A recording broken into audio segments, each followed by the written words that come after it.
All right, hello and welcome. Tonight we're going to continue with our RAMP discussion series, and we are going to discuss section 5 of the RAMP application, which is all about the advisory council. I'm very excited to have with us tonight two very recent RAMP awardees from the state of Pennsylvania. We have Laura Zaharakis from the Allentown School District and also Dr. Susan Fuller. She's from East Penn School District. So these are people who have gone through the application and they have held advisory councils. So very excited to hear them share their experience with us here tonight. So Susan, Laura, whoever wants to take it away, go right ahead. Okay, like Amelia said, I'm Laura Zaharakis and I work in Allentown, which is a large urban school district. There are, at the time we applied for RAMP, there were almost 700 students in our school, and there's 1.5 school counselors. I just feel like that's important to note, like when ever we're talking about RAMP and the ratios and how you have to kind of handle your program differently depending on the size and needs of your school. My name is Sue Fuller. I am now in East Penn School District, but I applied for RAMP while I was still in Allentown School District. So I was at Muhlenberg Elementary. We had about 500 students or so, and I was the only counselor there. So today we're going to talk a little bit about the advisory council and how that all works with RAMP. It's one of, I thought, the more exciting pieces, and you get to meet a lot of people along the way in your advocacy as well. So today we're going to, if you want to flip the slide, here's the agenda for this evening. We're going to take a look at what is the advisory council and some resources around the advisory council. We're going to discuss the difference between the Chapter 339 council and the school-based advisory council for your school counseling programming. We will take a peek at the RAMP rubric and the requirements in the 4th edition for the advisory council. We'll talk about establishing your advisory council, and I put a little note there, do it sooner than later, and we'll talk a little bit about that shortly. Then we're going to take a peek at scheduling and getting ready for the meetings, talking through the invitations, the logistics of it, and reminders, preparing for the meeting. We'll take a peek at some sample documents, the invitations, agendas, presentations, and handouts. We'll talk about responding and eliciting feedback from both the advisory council members and also the RAMP reviewers. And we'll let you know what we learned through this process and answer any questions. You may all email us or ask us questions this evening. Okay, so on this slide, we're just talking or starting to talk about in this section, what is the advisory council? And we included, Laura will be talking about that in a moment, but we included right here some information for you that you can go and seek out after you listen to this presentation. ASCA has a webinar for members on the advisory council, and also ASCA has RAMP Camp Advisory Council edition, and ASCA members are able to access those via these links, but also right on the website. Okay, so I really wanted to talk a little bit about what exactly is the advisory council. Kind of like Sue alluded to, that she was very excited about this part of setting up her comprehensive school counseling program. I was excited about it, but it's also very like nerve-wracking because it's the first time that you are formally in a more formal way, introducing your program to people beyond your school walls and beyond your school building. So that creates a little bit of anxiety. And that's why I think both of us really wanted to do this webinar for you, so that just to talk through some of all those details and things. So the first thing is your advisory council, the group of stakeholders that you gather to be part of your council, will be people who will advocate for your school counseling program. Anytime somebody knows about what you are doing, being a school counselor is very elusive, right? People don't really know what we do behind our closed doors. They may not understand it because they feel like we're still guidance counselors and not school counselors. So anytime you educate people, it just opens a door for them to be like, oh, did you know that Dr. Fuller does this? Do you know that Mrs. Z does this? So it just helps people understand what we do. So they will be advising you on program goals, giving you feedback. You can use your stakeholders to explore and discuss your program results. And also they will, I always think people are very enthusiastic about this. They will make recommendations and suggestions about your school counseling program. And that's always helpful. I think it's always helpful to get people's feedback who are from a totally different lens, from people that don't really know what school counseling is to people who may have not been in a school building for many, many years. And for them to give you their perceptions through their unique lens as community members is always very, very helpful. So another key thing that we really want to help you understand was the difference between your advisory council and Chapter 339. So that's something specific to Pennsylvania, and I did want to go through the difference a little bit. So your advisory council is a representative group of stakeholders who would review and advise to enhance the implementation of a comprehensive school counseling program. That's it, at your school. And they have the potential to act as supporters, advocates, resources, problem solvers, and collaborators. We'll get into that in a little more detail later.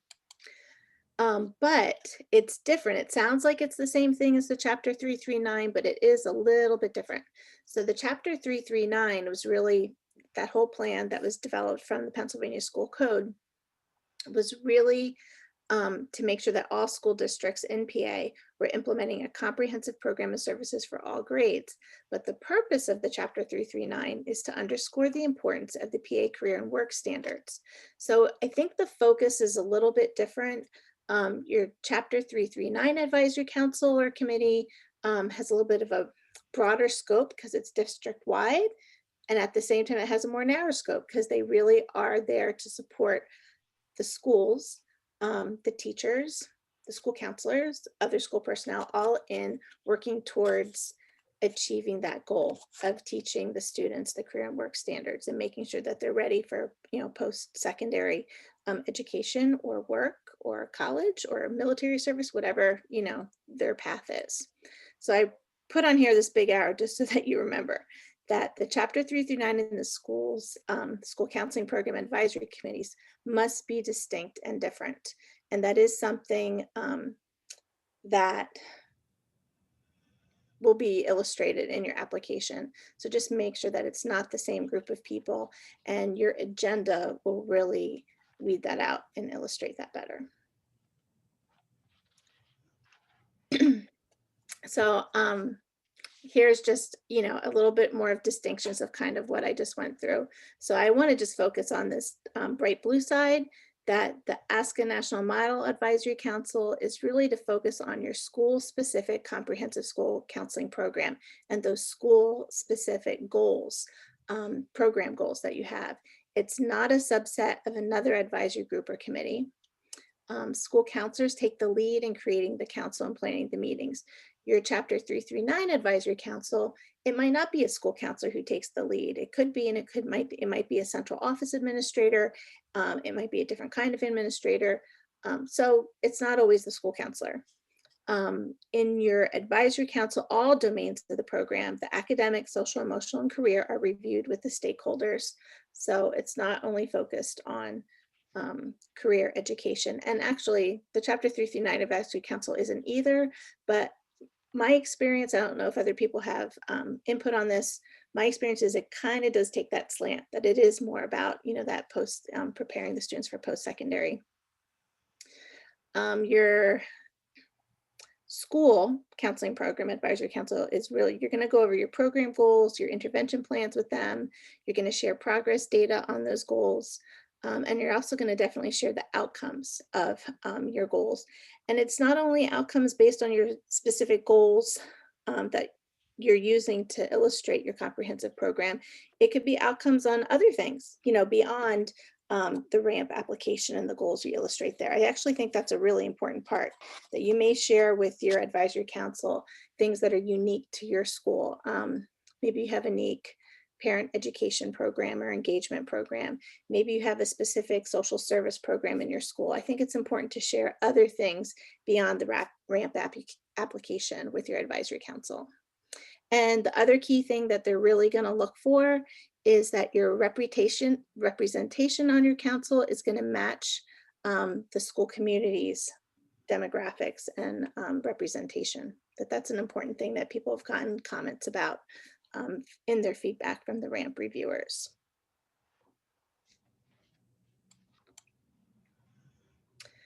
Timing and objectives of the advisory council and meetings.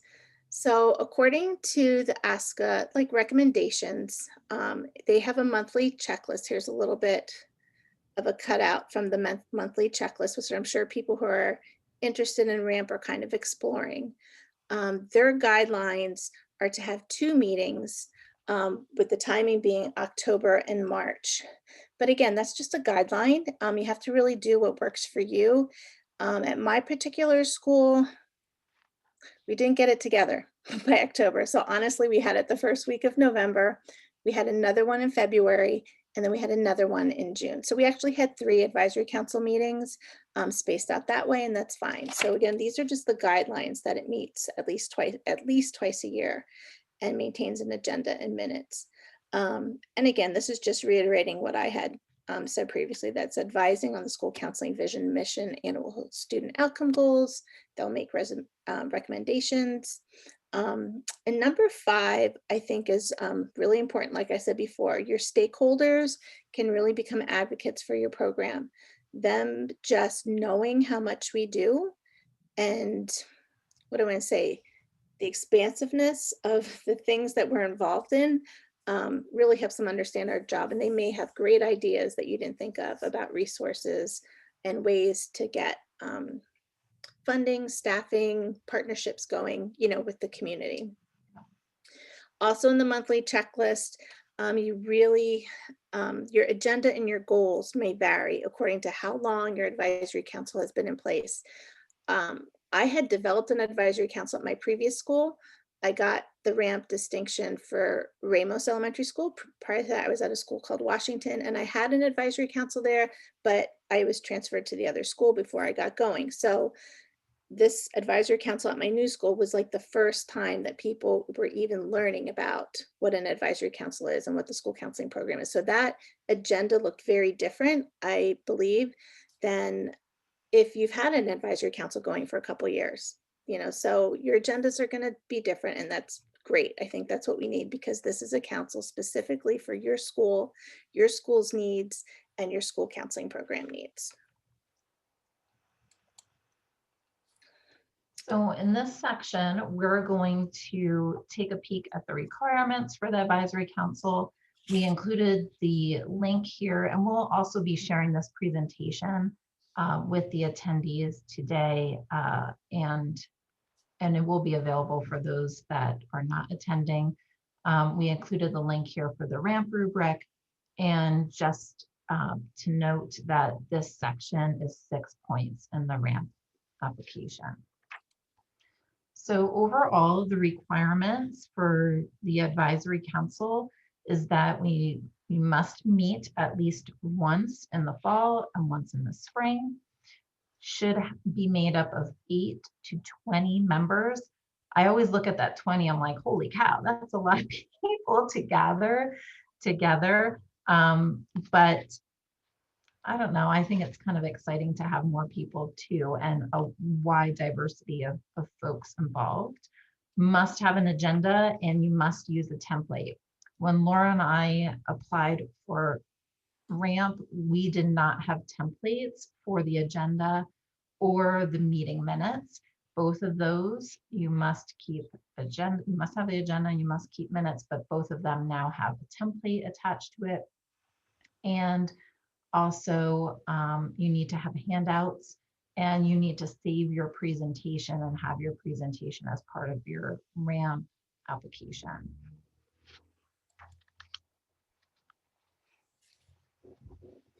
All right, so this little picture is right out of the 4th edition rubric. So those of you that are thinking about applying or working, on gathering everything together and working on your application already and are using the 3rd edition, we know that that looks very different from this one. For this presentation, we just really wanted to focus on moving forward in the future, and that's why we looked at the 4th edition, which is different. And in some ways, I think it's my personal opinion, I think it's organized a little bit more simply, so it's easy to see if you've met the requirements or not. So I just put on the side there, just look at the details, and these are the details that I think are really important that people potentially mess up or miss including in their application. So make sure that you're including data in your advisory council presentations and how you're sharing materials with them. The school's demographic information is very, very, very important. When you're going over your goals, like explain where you got the data and what your baseline data looks like before you start your interventions. And when you're sharing results, make sure that you share your outcome goals for each of those goals that you're using for your application. You may have more goals, but you only have to, use a few for your application. Share results of your classroom lessons. That is actually different. That's a requirement now in the rubric for the 4th edition, which was not in the 3rd, to share your results of your small group that you are using and to share the results of your closing the gap goal. So again, just make sure those details are in there. And also, they're really emphasizing, I believe for the 4th edition, really include in your minutes the feedback you get from your advisory council. What did people say? How did they respond? What questions did they have? What kind of suggestions they have? Include that in your minutes. I think you can never have too much detail. And also in your reflection down here in 5F, it really says to include how you picked your members.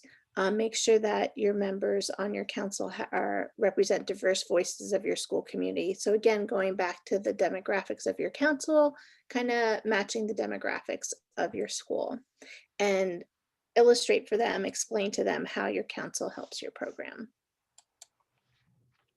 And these are just a couple tips to do and not to forget. Make sure that you use the ASCA templates. When we were going over this presentation, we were talking about how would it feel to be given an agenda template the way ASCA has it. You might want to do that, but you don't have to. Just make sure for your application that you use the templates.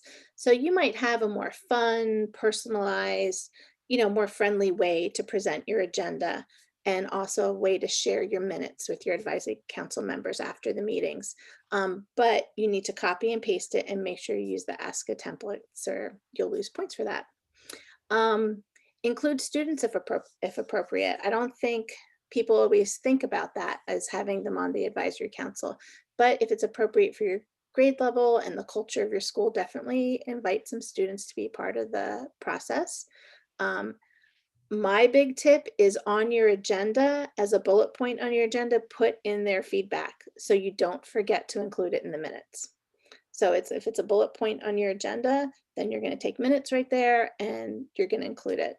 Don't miss out on that, and make sure that your minutes align with the agenda. So they want to see, if your first item is introduction of members, on your minutes, you want to talk about introduction of members. If on your minutes, closing the gap goal is number 5, make sure on your minutes that closing the gap goal is number 5. Make sure that it's the same sequence and you're giving a lot of detail. And like Sue had said before, don't forget to upload all your supporting materials, and make sure to include a summary of all feedback discussions in your minutes. I'm just really stressing that because I feel like that's a new detail on the new rubric, And if you've done ramp before, it's something that you might kind of take for granted and not think about too much. But I don't want anybody to lose points on something um, that you just have to make sure that you type in there.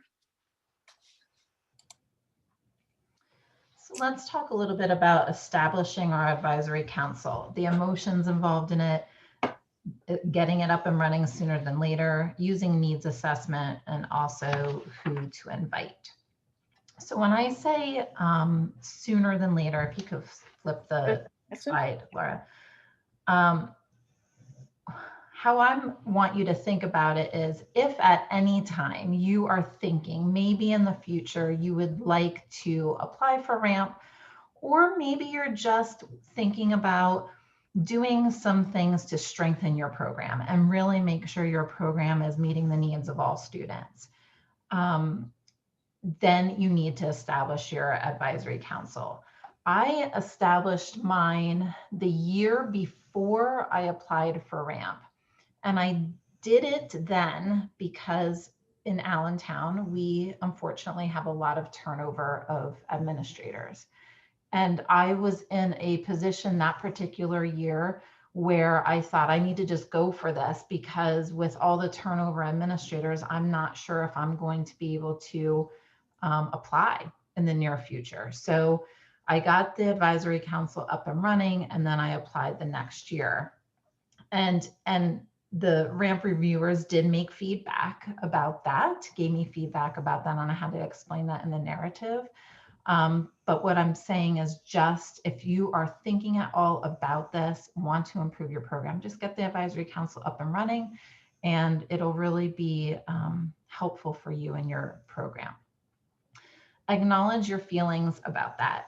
When we said there's 8 to 20 stakeholders that are going to be attending your meetings, that's a lot of people, and a lot of people you need to speak in front of, and a lot of people you need to share your program with. And it can be nerve-wracking. I found it a little exciting that I finally get to share with other people what I've been doing all of this time. But know that, you know, there's feelings that surround this. And once you start this, that you're letting the whole world know really what you're doing every day at your school building. Also, acknowledge your feelings that at being the only counselor at my school building, running an advisory council by myself was difficult. I had to create the presentation by myself, the agenda. I had to keep minutes by myself, which was really, really hard in the long run to document everything that was happening. So if I were to do this again, I would really rethink how I go about doing that as an only counselor in a school building, by getting some other people maybe to help out and keeping the minutes, but just to acknowledge that it could be a little bit more difficult if you are the only counselor in your building. The needs assessment. We were talking about this when we were preparing the presentation on how using a needs assessment can actually help to drive who you are going to invite on your advisory council. So if you have certain needs or pocket of needs in your building, or gaps in your programming, maybe that'll lead you towards inviting somebody to be on your advisory council that you otherwise may not have invited. Mm-hmm. So doing a needs assessment, we felt was really quite important to help not only determine program needs, but to help drive the membership of your advisory council. Yeah, and Sue, can I add something in there? Yeah. That being kind of new in my school, I did a needs assessment after my first year there, I did a needs assessment with all the teachers about what our kids need, what their perceptions were. And one of the questions on there was for our school staff is, would you like to be part of the advisory council? So it was really easy for me to invite them, because obviously they wanted to be involved and they felt like it was important. So if you're not sure who to ask and how to get it started, it's a good way to see who in your building is interested and wants to be part of something like that. Mm-hmm. Some possible stakeholders that you can invite to be a part of your advisory council: a variety of staff members, from the principal to teachers to paraprofessionals to the school psychologist. A variety of staff members can join in and be a part of this. Parents and students, central administrators, school board members, local legislators, local business folks, maybe some folks from higher education, local community agency folks, and other key neighborhood people. When I think back about my advisory council, I had a little bit of each one of these areas. I had some members from every one of these bullets, except for students. Looking back, I think I'll do that differently next time, but these are the folks that I decided to involve. And I was really looking for, I wanted folks to know what we do. In Allentown, when we don't have many resources, I was looking for people that could help me make connections in the community for the resources that we needed for our students. So I tried to focus on folks that I felt could help me with that, and also based on the needs assessment where we had some gaps there and who could help. You could send an invitation to participate. So I think Laura and I did this a little bit differently.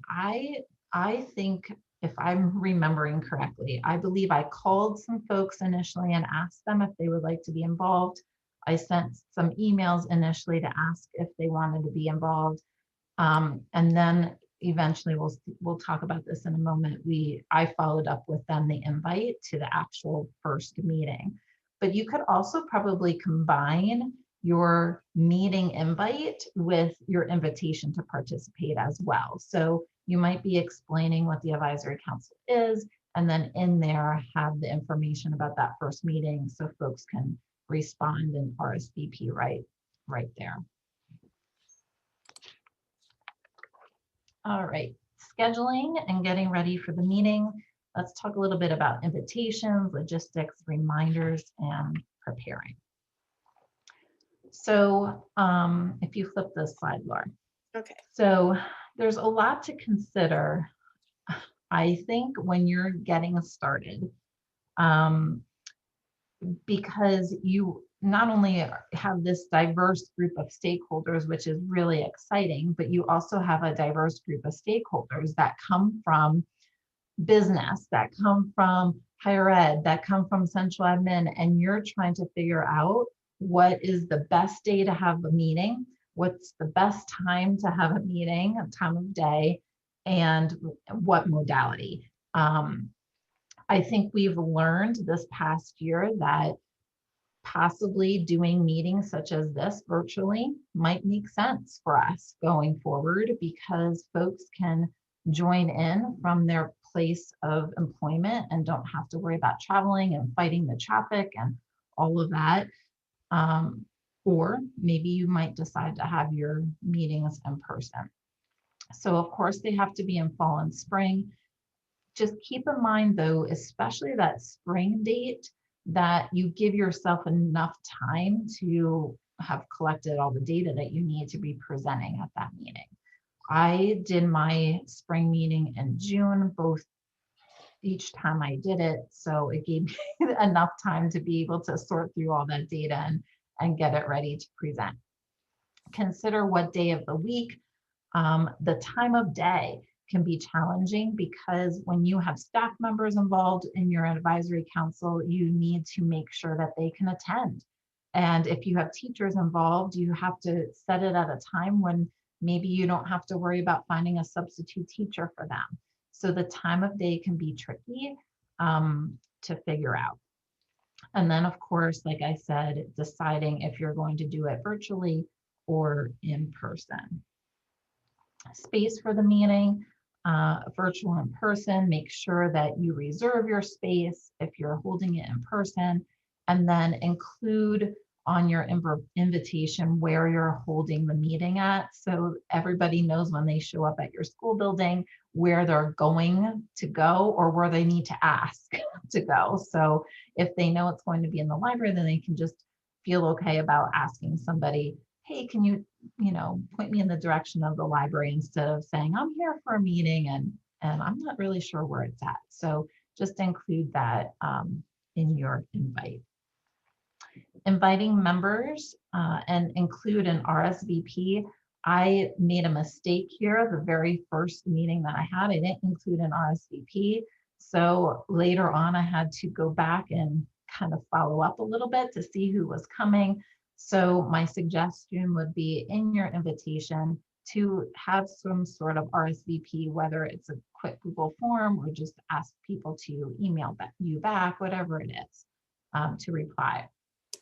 Your invitation can be in a letter format, or maybe consider a graphic invite. I used a graphic invite, which was just a PDF, a picture that had the agenda on it, the date, and the specifics for the advisory council. And then once you receive your RSVPs, confirm with them that you received it, and then also follow up with those that are attending and those that are unable to attend. So if folks are not able to attend, maybe following up and letting them know that you will be providing them with the handouts and the information from the presentation. A few days before, send a meeting reminder. We're all super busy, so it's nice to get a little reminder every once in a while. And just be prepared that everybody has plans that can change. And I know it's disappointing when you were expecting certain people to attend your meeting, but if it doesn't happen, it doesn't happen. And you can follow up with your amazing presentation and they'll still get the information anyway. And hopefully they'll be able to attend next time. All right, next slide, Laura. So the agenda, we included, if you click on that, Laura, the agenda is worth 1 point and you're going to use the template for that. And on this slide is just some bullet points of what needs to be included in the fall agenda and the spring agenda. And I think you talked a little bit about this before, Laura, but this kind of just lays out what pieces need to be in each for each meeting. Did you have anything else you wanted to say about that, Laura? No, yeah, that is what I said, that your fall meeting, especially if it's your first ever advisory council, is going to look a lot different. Yeah. But as your members change, you might have to revisit some of that. Like definitely for the fall meeting, I talked about what is a school counselor versus a guidance counselor. What is a comprehensive school counseling program? Just to really do a lot of education. But then what happened with me is my members suggested other people to include, like, oh, well, we should invite this. Like they really took a lot of ownership, which was neat and exciting. So I had some new members come later in the year that I wanted to share. So we reviewed some of that again in the spring, but it'll be different than if you've had an advisory council running for 5 years, your agendas are going to look different. Yeah, I wrote down a note for myself too, that just what you said, that very, very first meeting, you're doing a lot of teaching about your role really, and informing people about your role and advocating for the role, talking a little bit about your school demographics and what your responsibilities are, what your duties are, because they will not probably know much of that. So that very, very first meeting was really heavy in that information. And then I didn't really touch upon that much for the subsequent meetings, unless, of course, there were a lot of changes in the attendees and the council members. Okay, can you go back? Is that the next slide? No, you have to go back to the getting ready for the meeting slide. Okay. It's slide 19. Thank you. There we go. Okay, so handouts.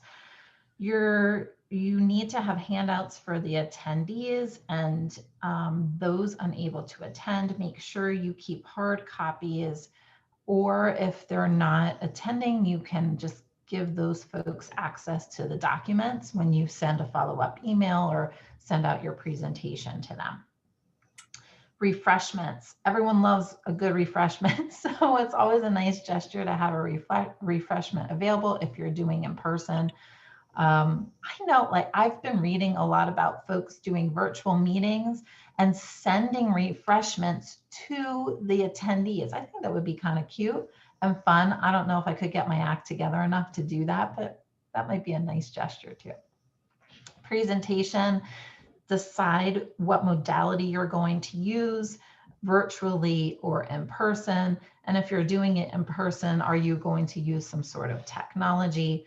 I would suggest practicing no matter what you're using, especially if you are using something like we're doing tonight, Zoom. Practice ahead of time so it will go smoothly for you when you do it.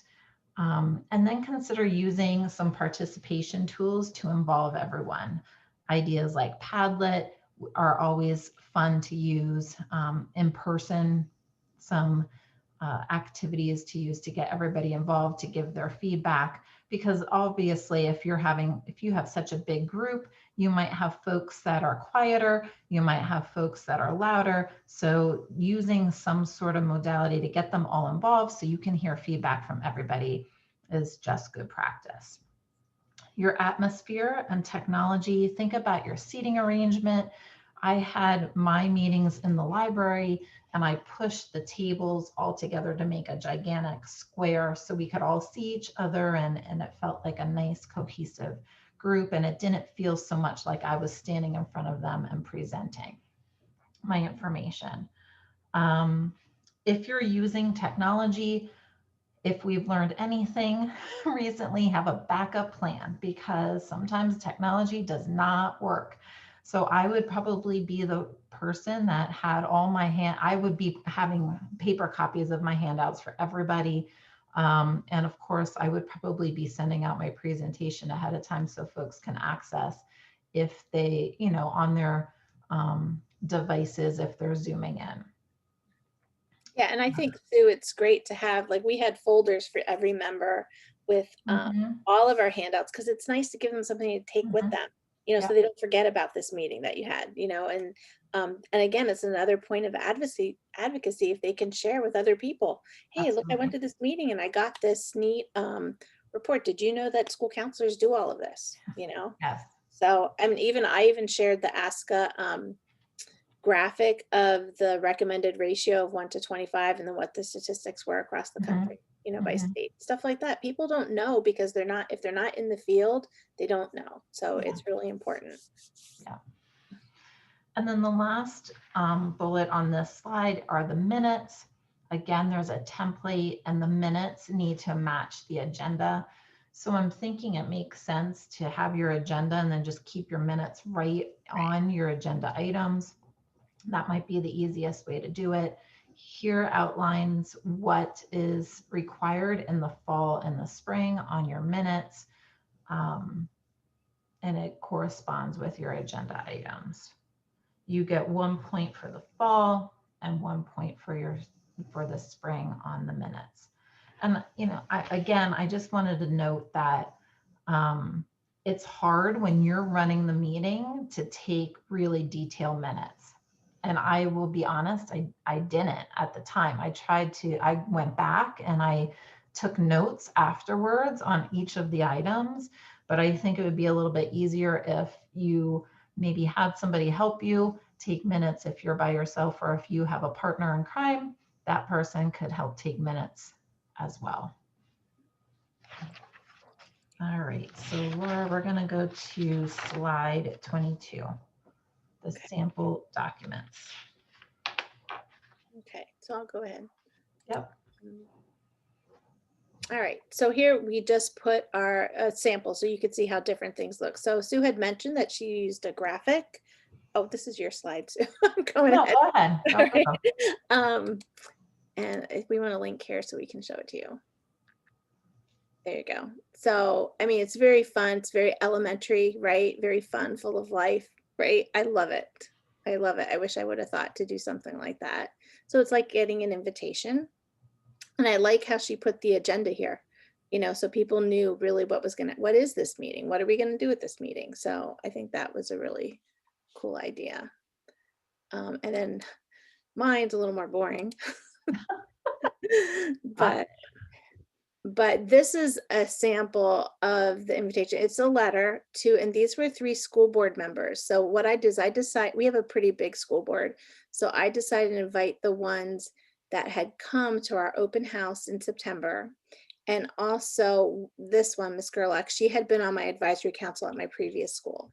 So I really explained what the advisory council is, what RAMP is, you know, all that kind of stuff. And that's how I invited them. I did it all in one like that. Okay. And then I forget what we put in here, Sue, which samples we put You in. put your agenda, Oh, but yeah. remember, we didn't have a template. So this Yeah. is just an example of, I think it's your agenda, right? Yeah, so it's just a sample. It was just a real simple agenda. And then when I told you we made folders for everyone with all the handouts, we put the agenda, you know, right. That was the first thing people saw. So you can see that. And then the minutes. And again, same kind of thing. Like we didn't have a template, so we just did minutes like you would really for most meetings. But we did really, you can see here, we really outlined, you know, the attend, because in my presentation, I went over each of the domains of a comprehensive school counseling program. So we had it. And here you see where I say like Pastor Maritza initiated discussion. So really, I think it's important. They want to see detail. So if somebody from your council, like say who it was that suggested this or who it was that asked this question, I think the more detail you put in there, the better. It seems like that's exactly what they're looking for now. More, way more detail than I provided. I know the reviewers mentioned about the lack of detail from my minutes, and I explained some of the difficulties with that, but they make note of it in the rubric now about detail and of the feedback. And then our presentations are different too. So here's Sue's presentation from the fall. I'm just going to scroll this so you get an idea. So that was the very first Mm-hmm. meeting that I had that had all this other information and about our role and whatnot. Yep. Your, you know, and you can add things in there, you know, like this is an example of our district's core, you know, our school counseling core curriculum. So again, you're going to really personalize your school counseling program. I mean, school counseling advisory council to your school counseling program. Mm-hmm. You know, and that's an elementary core curriculum calendar. So that's another example of how the chapter 339 advisory council isn't going to really get into the details of your program. Mm-hmm. And then here, I'll just jump to, is spring similar format? This spring I use the same format, but that's where I just enter the data at the end. At the very end. So Okay. I used my use of time analysis. I plugged it in. So I kept the same format, and then I threw in the end of the year data. Here it is. Yep. All the colored stuff, all the colored print was all the data from the year. Yeah. Wow. Cool. Okay. And then ours looked a little bit different. And again, I think we wanted to show you samples so you could see how there's no one right way to do it as long as you meet the rubric. Yeah. Right. It's just like every classroom feels different. Every classroom teacher is different. Every school counselor is different. Every school counseling program is going to be a little bit different. So same kind of thing. We had a presentation. And then the format I used, you know, and you can show them videos. This is like a video that's on YouTube about what is a elementary school counselor. The format we used, we went through the mission statements, went through the demographics, is each meeting I went through the goals. And even though I didn't include all these goals in my RAMP application, I shared it with my advisory council because it's about the whole school counseling program, not just the components that you're illustrating for the RAMP reviewers. Mm-hmm. So every meeting we went through our attendance rates and what our interventions were. You know, we went through what we were doing about careers. When I uploaded this to Google, that's why all the pictures are backwards. It just flipped it when I uploaded it to Google. We talked about the tier, you know, the tiered model. the MTSS model, again, our core curriculum calendar. We talked about small groups. So we kind of kept the same format, the same outline for each meeting and just tailored it. And again, we even put the questions in here. You know, what are the questions we really wanted to ask them and get their feedback on? Mhm. Okay, so, all right. So here I just kind of put in some bullet points about sharing data with stakeholders. Again, you know, I think it's neat. A lot of school counselors do a year-end summary of services that they share with their stakeholders and their administrator, including those kinds of report. Oops, there we go. Including a use of time analysis, so they can see how much you do and how you spread out your time, how much direct service you do with students. Do you do any non-school counseling, you know, duties? I think that really lends itself to some good conversation, making things accountable. All your goal related data, make sure that you put it in there because the reviewers are looking for that.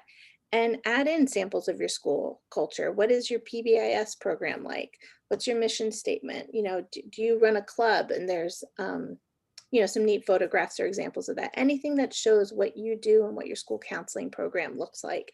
Because the RAMP application is this tiny little snapshot. I know that Sue was helping me with my narratives and stuff, and it was like so frustrating because you want to say so much, like this is your heart and soul, and you want to say so much, but you really can't. So it's just a tiny little slice of your program that you're presenting to the RAMP reviewers, but to your advisory council, you can share everything. You know, they're really there to support you and see everything that you do and advocate for you. So it's important to share, I think, more than what you have to do for RAMP. And I, you know, shared, Sue had the tables and stuff with her. I shared the graphs with my stakeholders on my council. And then All right.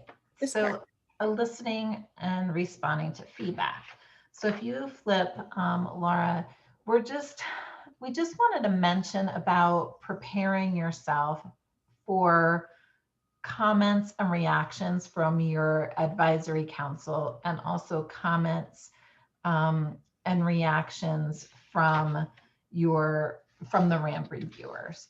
And in many ways, you need to prepare yourself for the good and the bad, right? And being okay with hearing the things that you need to work on, but also being gracious with the compliments as well. I was not prepared for all the compliments I was about to receive. I was up there presenting, and in a million years, I didn't think that everybody would say, wow, holy cow, you're doing a lot, or we're really proud of you. Like, I wasn't thinking that. I was just thinking about the needs we had.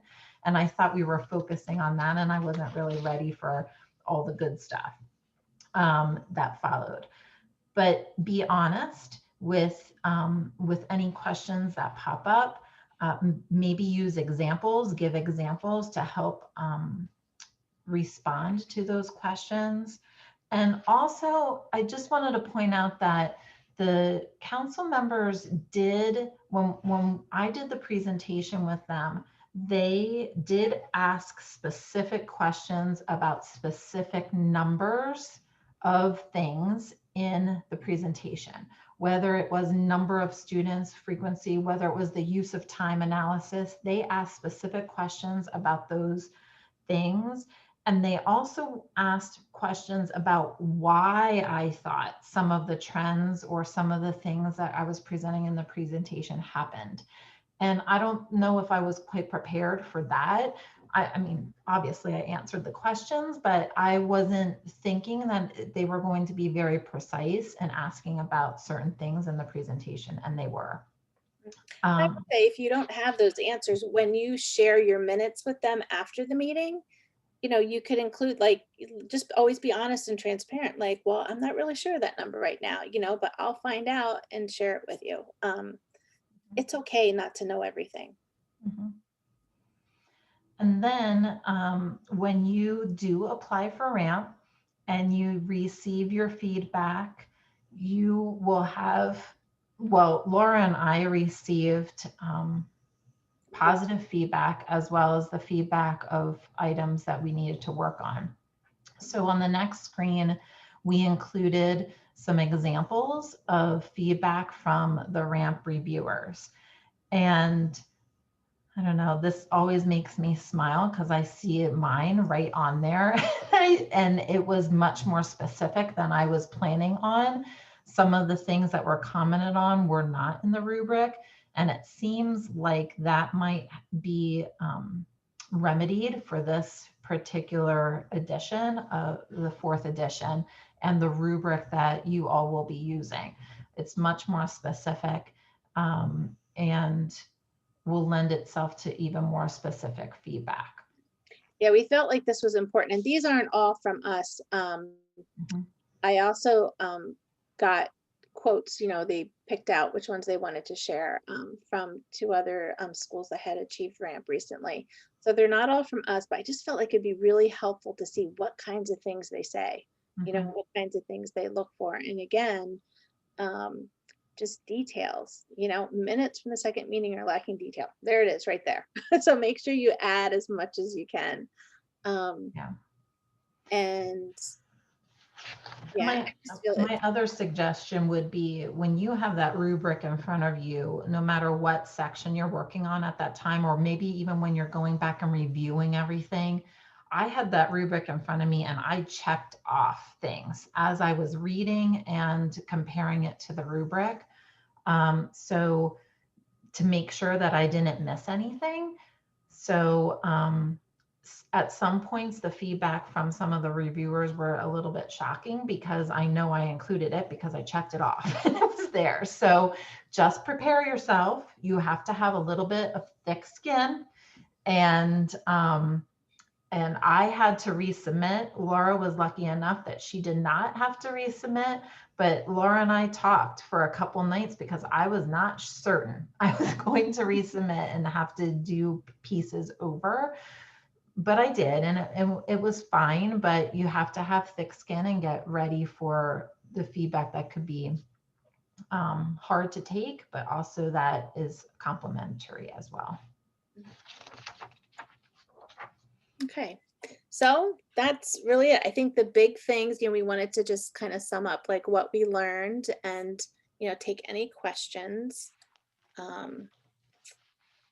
But I think the big thing that I learned is just to tolerate the discomfort, because I had anxiety. Sue was excited going into meetings. I had a lot of anxiety. I was very nervous about it. And I don't love presenting in front of large groups of people to begin with. But after all of my advisory committee council meetings, I had such a rush. Like I was like on a high, even when we were talking about difficult things or things like, oh yeah, like, when we were talking about, I don't want to say shortcomings because they're not shortcomings, but just ideas people had of how to do some things more robustly. I just felt so great after all the meetings because I felt validated and I felt like people cared, and it was good. It was good. So just, tolerate all that discomfort and just go ahead and do it because you'll love it afterwards. And a couple points I wanted to point out is you will need your advisory council to sign off on your application. And I mentioned that because when you're in crunch time to get that application in by the deadline, that could be a problem if you don't allow for enough time to get the signatures for the application. So just keep that in mind. And also, when you do earn RAMP, make sure you let your advisory council know, because it may not be for a few months yet until you get have that next meeting. And of course, you're going to be awfully excited that your school earned RAMP, so share with them, and they are going to be elated for you. And then just wanted to share our contact information if you have any questions, about what we learned, or just you need to troubleshoot, or just bounce some ideas off of. Anyway, we're not expert reviewers, we're not reviewers, but we went through it recently, and it's exciting to talk about because it was a lot of work, and you guys know who are going through it if you are, that it's a lot of work. So yeah, it's nice to talk about something you're proud of. Yeah. Well, thank you, both of you, for your sharing your experiences tonight.